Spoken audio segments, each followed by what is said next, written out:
आज का दिन तुम से तुम तक की कहानी में ऐसा मोड़ लेकर आया जिसने हर किरदार की जिंदगी को हिलाकर रख दिया।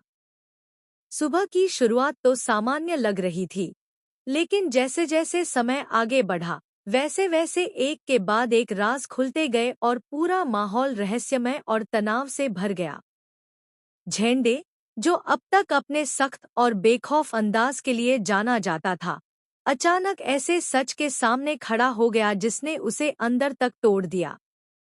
किसी ने भी नहीं सोचा था कि वही झेंडे, जो हमेशा दूसरों पर सवाल उठाता था, आज खुद यश के सामने झुककर माफी मांगेगा।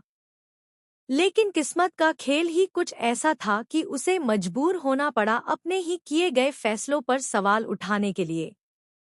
कहानी की शुरुआत वहीं से होती है जब झेंडे को कुछ पुराने सबूत मिलते हैं, जो साफ तौर पर इस बात की तरफ इशारा करते हैं कि यश के खिलाफ जो भी आरोप अब तक लगाए गए थे, उनमें से कई या तो अधूरे थे या फिर पूरी तरह गलत दिशा में ले जाए गए थे।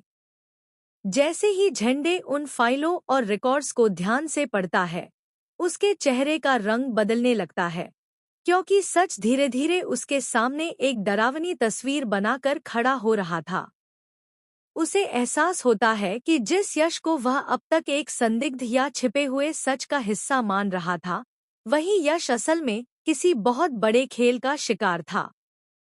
दूसरी तरफ यश, जो पहले ही भावनात्मक और मानसिक दबाव से गुजर रहा था, उसे यह अंदाजा भी नहीं था कि झेंडे अचानक उसके सामने आकर ऐसा कदम उठा लेगा।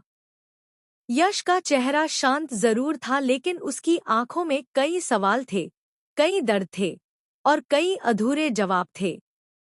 जब झेंडे उसके सामने आता है तो पूरा माहौल सन्न हो जाता है। आसपास मौजूद लोग भी समझ नहीं पाते कि आखिर होने क्या जा रहा है।